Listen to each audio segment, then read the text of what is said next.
Hi friends, welcome to my channel Telugu food blogs. ఈరోజు recipe వచ్చేసి chicken curry అండి. ఎంతో టేస్టీగా చికెన్ కర్రీని ఈజీ వేలో తక్కువ ఇంగ్రీడియంట్స్తో మనం చేసుకోవచ్చు. ఫస్ట్ ఒక ప్యాన్లో ఆయిల్ యాడ్ చేసుకోవాలి. ఆయిల్ హీట్ అయ్యేంత వరకు వెయిట్ చేయాలి. ఆయిల్ హీట్ అయిన తర్వాత నెక్స్ట్ ఆనియన్స్, పచ్చిమిర్చి యాడ్ చేసుకోవాలి. నేను ఇక్కడ పైన టైటిల్స్ ఇస్తానండి, ఒకవేళ అర్థం కాకపోతే వాటిని చూసి రెడీ చేసుకోండి మీరు. నెక్స్ట్ ఆనియన్స్, పచ్చిమిర్చి ఫ్రై అయిన తర్వాత టర్మరిక్ పౌడర్ యాడ్ చేసుకోవాలి.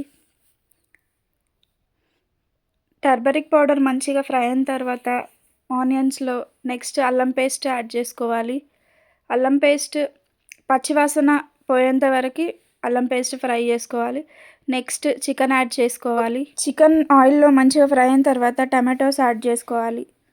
టమాటోస్ మంచిగా కుక్ అయ్యేంత వరకు కలుపుకోవాలి. తర్వాత మూత పెట్టాలి. నెక్స్ట్ టమాటోస్ మంచిగా కుక్ అయిన తర్వాత సాల్ట్ని యాడ్ చేసుకోవాలి. సాల్ట్ మంచిగా కలిసేంత వరకు కలుపుకోవాలి. నెక్స్ట్ ఒక 10 మినిట్స్ మూత పెట్టేసి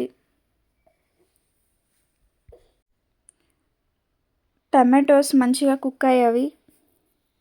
నెక్స్ట్ మిర్చి పౌడర్ని యాడ్ చేసుకోవాలి. సాల్ట్, మిర్చి పౌడర్ మంచిగా మిక్స్ అయ్యేంత వరకు కలుపుకొని కొరియాండర్ పౌడర్ యాడ్ చేసుకోవాలి. కొరియాండర్ పౌడర్ మంచిగా మిక్స్ అయిన తర్వాత మనకు తగినన్ని వాటర్ని యాడ్ చేసుకోవాలి.